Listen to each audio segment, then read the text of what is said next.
Ayan, katatapos-tapos lang rin maligo. Fresh na ulit. Yan, tamang suklay na. Kasi pupunta ako ron sa tambayan ko. Sa malapit sa bahay ng ate ko. Waiting na kasi sa foods. Kaya naligo na. Para fresh. Naks naman. Papapogi. Yun no. Yabang porke bagong ligo. Kung ano-ano ginagawa sa sarili. Ganyan ba pag fresh? Sumingaw yung init sa katawan eh. Yan. Pasikat ka boy. At nandito na nga sa tambayan. Yan.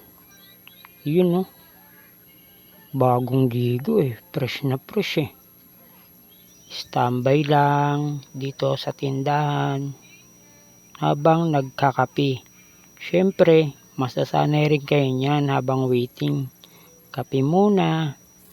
Alangan naman nag-aantay lang ako nang wala namang hinihigop, di ba? Syempre, kailangan may black coffee, no sugar.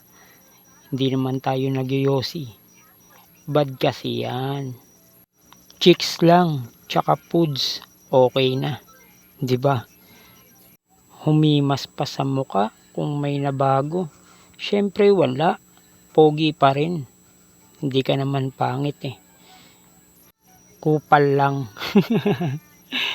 Kupal ka ba boss? O syempre, panoorin nyo na yung video ko. Wala namang masama eh. Tapos, like, share, comment, and subscribe. Para naman updated kayo lagi sa mga gagawin na simpleng video. Tapos sa page natin, follow, share, and comment. Baka meron din gustong mag-sponsor dyan. Baka naman. Para naman may ano na, may silbi. Yung ano natin, yung mga video natin. O, pagpasensya nyo na. Pogi eh. Kaya kailangan may mga ilalabas na tayong simpleng video. Para naman may mapanood kayo. 'Di ba? Huwag nang aanga-anga. Manood na. Pero ganun pa man, thank you na. Tiyagain nyo na lang.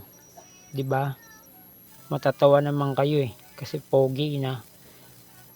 Mabait pa. Tagal ng foods ah.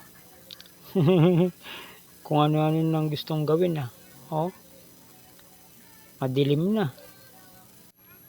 Konti na lang, konti. Darating din yan. At eto na nga. Bicol Express yung ulam.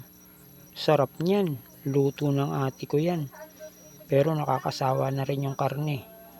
Sana sa susunod, gulay at isda naman.